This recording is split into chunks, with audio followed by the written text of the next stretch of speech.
নমস্কার বন্ধুরা, আমি আজকে আপনাদেরকে একটা ডুমুরের রেসিপি রান্না করে দেখাবো। ডুমুর ভাজা। তোমরা সকলেই এটা ট্রাই করতে পারো। প্রথমে কয়েকটা ডুমুর নিয়ে নিলাম, সেখান থেকে ছোট ছোট গোল গোল করে কেটে নাও। বটি ছুরির মাধ্যমে যাতে কাটবে।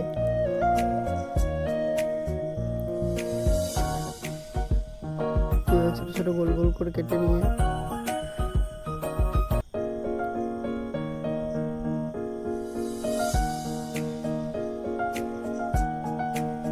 এরপর ডুমুরগুলো কাটা হয়ে গেলে একটি থালায় রেখে জল দিয়ে ধুয়ে নেবে। আগেও ধুয়ে নিতে পারো ডুমুরটা, পরেও ধুয়ে একবার অবশ্যই নেবে।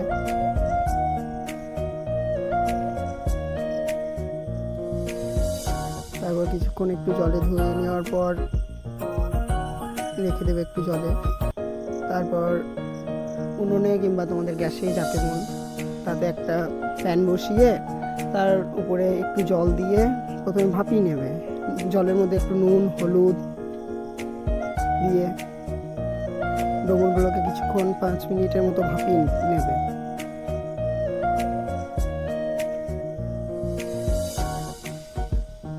আস্তে আস্তে ডুমুরগুলো দিয়ে দাও।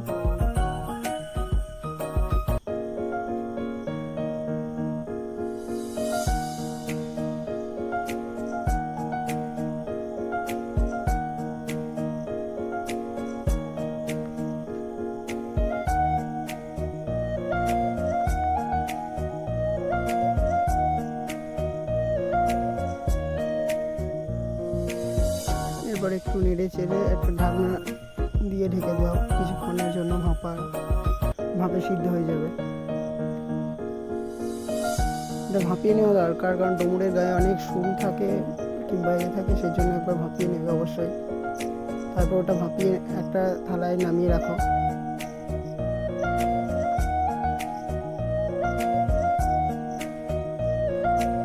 তারপর আবার একটা কড়াইয়ে সামান্য একটু তেল দিয়ে তেলটা গরম হওয়ার পর কালো জিরে এবং লঙ্কার ফোড়ন দেবেন।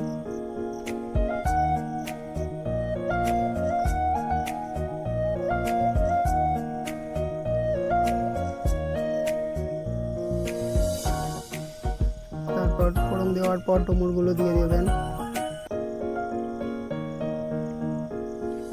ডুমুরগুলো দিয়ে একটু নেড়ে নেবেন।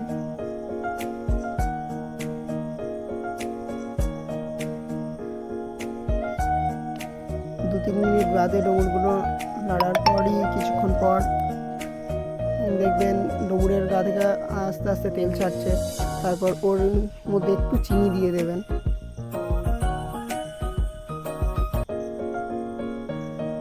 তারপর যখন দেখবেন ডুমুরগুলো একটু ভাজা ভাজা হয়ে গেছে, তখন এটা ডুমুরের গায়ে তেল ছেড়ে দিয়েছে, তখন এটা নামিয়ে নেবেন। এইভাবে বন্ধুরা, আমার ভিডিওটা শেষ পর্যন্ত দেখার জন্য, এরকম আরও নতুন নতুন রান্নার ভিডিও পাওয়ার জন্য আমার চ্যানেলটা অবশ্যই সাবস্ক্রাইব করে দিও।